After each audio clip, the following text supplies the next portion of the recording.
Bismillahirrahmanirrahim. Alhamdulillahirabbil alamin. Wa bihi nasta'inu ala umuri dunya waddin wassalatu wassalamu ala nabiyyina Muhammadin wa ala alihi wa sahbihi wa man sara ala nahjihi ila yaumiddin. Allahumma anfa'na bima 'allamtana wa 'allimna ma yanfa'una wa zidna ilma. Thumma amma ba'd. Insyaallah kembali kita melanjutkan membaca hadis-hadis di kitab Umdatul Ahkam karya Al-Hafidz Abdul Ghani Al-Maqdisi rahimahullahu taala dengan penjelasan yang ditulis oleh Fadilatul Syekh Dr. Mansur Ibn Muhammad As-Sa'qub hafizahullahu taala. Dan kita masih di Kitab At-Taharah bab Al-Ghusl minal Janabah atau Babul Janabah. Masih di bab tentang janabah. Kita masuk di hadis ke-34. An Aisyah radhiyallahu taala anha qalat, dari ibunda kaum mukminin Aisyah radhiyallahu taala anha qalat, beliau mengatakan, kana Rasulullah sallallahu alaihi wasallam idza ightasala minal janabati ghasala yadayhi. Jadi Aisyah menceritakan bagaimana kaifiyah tata cara Nabi SAW dalam mandi beliau. Ya, bagaimana tata cara beliau mandi. Ya. Di sini beliau mengatakan idza ightasala minal janabati ghassala yadayhi. Bahwa biasanya Nabi SAW jika hendak mandi janabah, ya, yang pertama beliau lakukan adalah beliau mencuci atau membasuh kedua tangan beliau. Ya. Yang pertama mencuci kedua tangan. Wa tawadda'a wudu'ahu lis-shalah. Kemudian setelah mencuci kedua tangan, beliau berwudu sebagaimana wudu untuk sholat. Ya. Berwudu seperti wudu untuk sholat, sama. Tsumma ightasala. Kemudian beliau mandi. Tsumma yukhallilu biyadaihi sya'rahu. Setelah berwudu, kemudian beliau mandi. Bagaimana caranya? Yang pertama adalah beliau menyela-nyela, ya, menyela-nyela rambutnya dengan jari-jari beliau. Ya, jadi tangan, ya, ambil air, ya, dibasahi dengan air, kemudian di sela-sela rambutnya dengan tangan tersebut, ya, di sela-sela supaya airnya membasahi membasahi kulit kepalanya. Hatta idza dhanna annahu qad arwa basharatahu, sampai beliau yakin bahwasanya kulit kepala beliau telah terkena air. Afadhu alaihi al-ma'a thalatha marrat.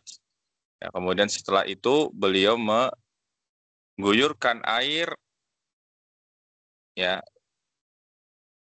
mengguyurkan air ke kepala beliau sebanyak 3 kali. Tsumma ghassala sa'ira jasadihi. Setelah mengguyur kepala 3 kali, baru kemudian beliau mengguyur, ya, seluruh badannya. Ya. Wa kanat taqulu kuntu aghtasilu wa ana Rasulullah sallallahu alaihi wasallam min ina'in wahid. Aisyah juga menambahkan bahwasanya, ya, aku bersama Rasulullah sallallahu alaihi wasallam sering mandi dari satu wadah yang sama. Naqtarifu minhu jami'a. Ya. Kami mengambil air darinya bersama-sama, ya.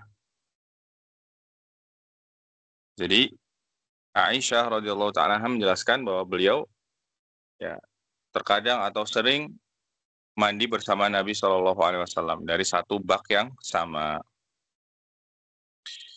Kemudian hadis ke-36, ya, tadi ke-34, kemudian yang wakana taqulu ini yang ke-35, kemudian hadis yang ke-36, an Maimunah bintul Harits radhiyallahu ta'ala anha, zaujin Nabi sallallahu alaihi wasallam, qalat, dari Maimunah bintul Harits, ibunda kita juga, ibunda kaum mukminin radhiyallahu taala anha, istri dari Nabi sallallahu alaihi wasallam, beliau menceritakan wada'a Rasulullah sallallahu alaihi wasallam wudu al-janabah. Pada suatu hari Nabi sallallahu alaihi wasallam meletakkan wudu, yaitu air untuk wudu, ya, yang akan beliau gunakan untuk mandi janabah. Fa'akfa'a biyaminihi ala yasarihi marrataini aw thalathan.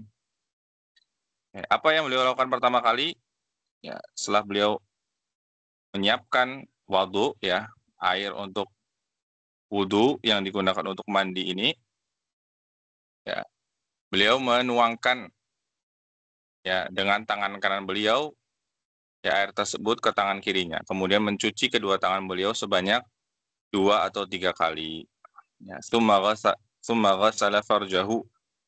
Kemudian setelah mencuci kedua tangan, beliau mencuci kemaluannya.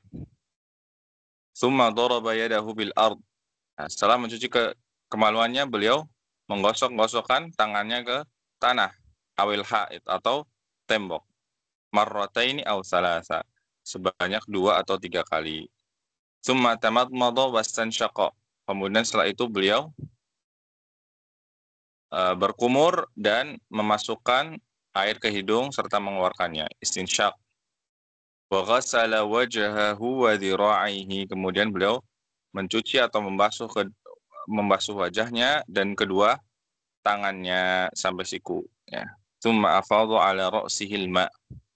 Kemudian setelah itu beliau mengguyur kepalanya dengan air, tsumma ghassala jasadahu. Kemudian setelah itu beliau mengguyur seluruh badannya dengan air. Tsumma tanaha. Setelah selesai beliau minggir, ya. Beliau minggir, faghassala rijlaihi. Kemudian setelah itu beliau mencuci kedua kakinya. Ya. Jadi dari sini mencuci kedua kaki atau membasuh kedua kaki itu diakhirkan, ya. Diakhirkan. Fa'ataituhu bi khirqatin falam yuridha. Kemudian setelah itu kata Maimunah radhiyallahu taala anha, beliau menawarkan kepada Nabi kain atau handuk, ya, namun beliau tidak menginginkannya. Faja'ala yanfudul ma'a biyadih. Lalu kemudian beliau mengeringkan tubuhnya dari air menggunakan tangan beliau. Ya, ini hadis, 3 hadis, ya. Hadis 34, 35, dan 36 menjelaskan tata cara kaifiyat, ya, mandinya Nabi Shallallahu alaihi wasallam, ya. Mandi janabah. Ya. Kemudian kita baca penjelasan dari Fadilatul Syekh. Hadanil haditsani fihima sifatu ightisalin Nabi Shallallahu alaihi wasallam. Dalam 2 atau 3 hadis ini, ya, di dalamnya terdapat sifat mandinya Nabi Shallallahu alaihi wasallam. Tata cara mandinya Nabi Shallallahu alaihi wasallam, hakat zaujatuhu, yang diceritakan atau dijelaskan oleh istri-istri beliau. Wa hunna man yattali'u ala halihi al-batinah wa tatahhurihi. Dan mereka lah para istri Nabi ini yang bisa melihat serta menyaksikan, ya, keadaan beliau di dalam rumah serta bagaimana, ya, cara beliau bersuci, terutama di sini adalah mandi, ya. Karena para sahabat yang lain tidak mungkin, ya, melihat Nabi SAW mandi, ya. Tentu hanya istri-istri beliau yang menyaksikan keadaan beliau ketika mandi, maka, ya, istri-istri beliau ini yang menceritakan, ya, bagaimana tata cara mandinya beliau sallallahu alaihi wa alihi wasallam. Kemudian fa'afadal haditsan, di antara faedah 2 atau 3 hadis ini, anna man arada al-ightisala minal jaban anna man arada al-ightisala minal janabati fayushra' lah. Barang siapa yang hendak mandi dari janabah, maka disyariatkan beberapa perkara berikut. Yang pertama, ghaslul kaffaini thalathan qabla al-bada'ati bil ightisal li'annahu bihima yanqulul ma li badanihi falazima tathiruhuma. Pertama adalah mencuci atau membasuh kedua tangan sebanyak 3 kali sebelum mulai mandi. Kenapa? Karena di zaman Nabi Shallallahu Alaihi Wasallam ya belum ada alat untuk mandi. Maka tangan itulah yang digunakan untuk mengguyur, untuk memindahkan air ya, untuk mengguyurkan air ke badannya. Maka tangan itu harus bersih. Karena tangan itu yang digunakan untuk mengguyur atau digunakan untuk mandi. Nah, maka beliau mencuci tangan beliau sebanyak 3 kali sebelum ya beliau mandi sallallahu alaihi wasallam. Ya, kemudian tsumma yaghsilul farja ba'da dzalika liyuzila ma qad asabahu minal janabah. Setelah mencuci ya kedua tangan, kemudian mencuci atau membasuh kemaluan. Ya. Karena apa? Supaya menghilangkan kotoran ya berupa air mani dan lainnya yang ada di kemaluan.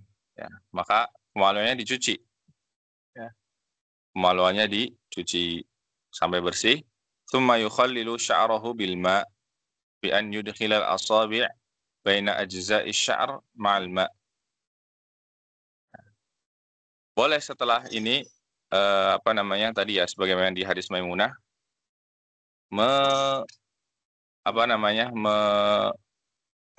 menggosok-gosokkan tangannya ke tanah atau dinding. Dan kata para ulama ini boleh digantikan dengan sabun ya. Karena tujuan utamanya adalah supaya tangannya bersih kembali setelah membersihkan kemaluan. Ya, setelah itu apa? Setelah itu menyela-nyela rambut atau kulit kepala dengan air.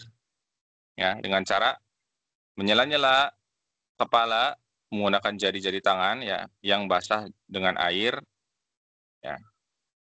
Menyela-nyela rambut ya, sampai dirasa kulit kepala ini terkena air. Ya. Tsumma ba'da dzalika yuriqul ma'a ya ala ra'sihi thalatha tsumma yuriqul ma'a ala jami'i badanihi. Setelah itu baru setelah menyela-nyela rambut, menyela-nyela kulit kepala, setelah itu baru mengguyur kepala tersebut rambut dengan air sebanyak 3 kali. Ya, kemudian setelah itu baru mengguyur seluruh badan. Wa yatawadda kadzalika wudu'an kamila ma'a tamadmadi wal istinsyaqi. Kemudian berwudu ya dengan wudu yang sempurna disertai dengan madmadah berkumur-kumur dan istinsyaq memasukkan serta mengeluarkan air dari hidung. Wa hadzal ightisalu huwal akmal. Dan mandi dengan tipe ini, dengan tata cara ini adalah mandi yang paling sempurna. Dan mandi tersebut yang dilakukan oleh Nabi SAW. Nah, jadi nanti ada mandi yang sempurna, ada mandi yang mencukupi. Ya, ada mandi yang disunahkan, ada mandi yang wajib, artinya mandi yang cukup. Ya. Apa itu mandi yang cukup? Ya, cukup kita mengalirkan atau mengguyurkan air ke seluruh tubuh ya, dengan disertai madmadah dan istinsyaq. Itu sudah cukup ya untuk mengangkat hadas besar. Adapun kalau kita mau lebih ya mau mengikuti sunnah Nabi SAW ya mau yang lebih utama maka dengan tata cara tadi yang disebutkan. Tsumma in ihtaja li ghasli rijlaihi marratan ukhra ba'da dzalika kama law lahiqahuma wasikh aw tin fa innahu yatanahha wa yaghsiluhuma marratan thaniyah wa hadha qad yahtaju lahu law ightasala fi makanin la yajri fihi al-ma' bi khilafi amakin ightisalin nasi al-an. Ya. Kemudian mengenai perkara mencuci atau membasuh kedua kaki ya maka ini boleh di awal Ya, ketika wudhu sempurna sampai kaki, boleh juga kakinya nanti diakhirkan juga boleh ya. Jadi ada dua tata cara, boleh wudhu sempurna di awal, atau yang kedua wudhu yang sempurna kecuali kaki, nanti kakinya diakhirkan setelah mandi selesai. Ya, ini boleh.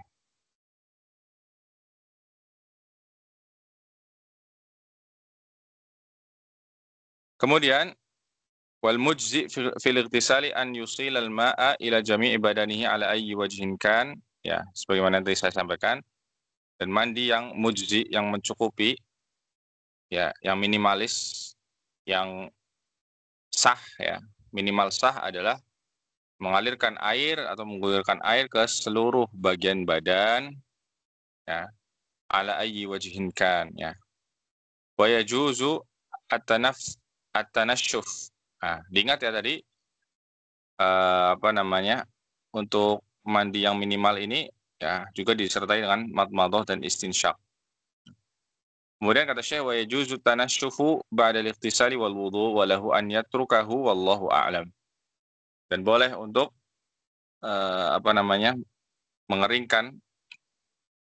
mengeringkan badan dengan handuk atau yang semisalnya setelah mandi ataupun wudu, dan boleh juga tidak, ya wallahu a'lam. Ya, jadi hukum memakai handuk ya, mengeringkan badan setelah wudu ataupun mandi itu dibolehkan ya, dibolehkan.